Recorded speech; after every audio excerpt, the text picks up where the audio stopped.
EA Sports Cricket, a game that defined cricket gaming for millions. For years it was the gold standard, but then it vanished. What happened to this beloved franchise, and why did EA Sports decide to walk away from cricket gaming forever? Let's uncover this untold story. For many fans, games like EA Sports Cricket 05 and 07 remain nostalgic classic, the go-to cricket games offering iconic moments and unforgettable gameplay. But beyond the fun lies a story of business challenges, licensing issues, and a strategic pivot that ultimately led to the franchise's downfall. In this video, we will dive deep into the reasons behind EA's decision to abandon cricket and leave fans longing for more.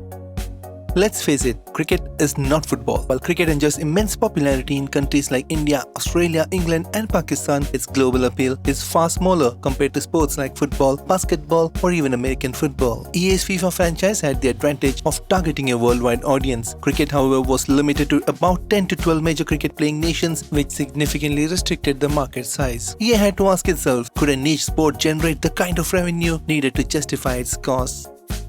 Another major hurdle was the licensing. Authenticity is key in sports games. Fans want to see real player names, stadiums and teams. But cricket is a fragmented sport when it comes to licensing. Unlike football, which has centralized bodies like FIFA and UEFA, cricket has individual boards like BCCI, ECB and Cricket Australia. Securing these licenses was a logistical nightmare. For example, EA Cricket 07 lacked authentic player names for many teams, forcing fans to rely on mods and patches to fill the gap. With licensing fees skyrocketing, the returns did not seem worth the investment. By the mid-2000s, developing a sports game was becoming more expensive. High-quality graphics, improved AI, and new features required significant resources. EA as a company had to take tough decisions. Should they invest in a niche cricket game or double down on franchises like FIFA and Madden, which were guaranteed money makers? Unsurprisingly, EA chose the latter. Cricket became a low-priority project, and the resources once dedicated to it were redirected to global blockbusters.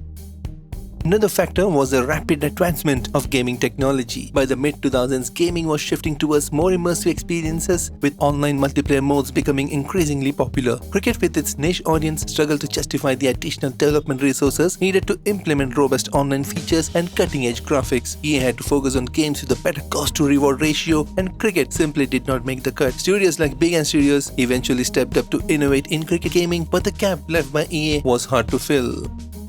At the same time, EA faced stiff competitions from Codemasters, the creators of Brian Lara cricket series. Though smaller in scale, these games were well received and offered an alternative for fans. In addition, smaller studios like Big and Studios emerged later, focusing exclusively on cricket. They offered titles like John Batman Cricket and Cricket 22, catering to the niche audience EA had left behind. The competitive landscape shifted, and EA saw no compelling reason to jump back in.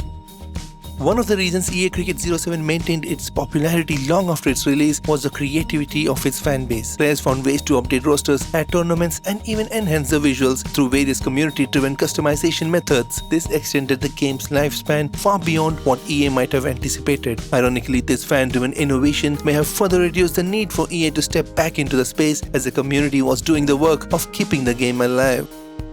EA Cricket 07 was the franchise's swan song. Released in 2006, it quickly became a cult classic. Its simple mechanics, accessible gameplay, and community-driven updates kept it alive long after its release. Even today, players use these methods to bring modern players and tournaments into the game. But while the fans kept the legacy alive, EA never looked back. To this day, Cricket 07 remains the last EA Cricket game, leaving a massive void in the genre. So why did EA Sports abandon cricket? It boils down to economics, priorities, and practicality. Cricket's limited market, licensing hurdles, high development costs, and challenges of keeping up with evolving technology made it a less attractive proposition for a company focused on maximizing global reach. For cricket fans, it's a bittersweet story. We still cherish the memories of playing EA Sports Cricket, but the dream of a modern sequel remains just that, a dream. What do you think? Could EA ever return to cricket gaming, or is the era of EA Cricket gone for good? Let me know in the comments below. If you enjoyed this deep dive, don't forget to like, share and subscribe for more gaming stories, reviews and challenges. Until next time, take care.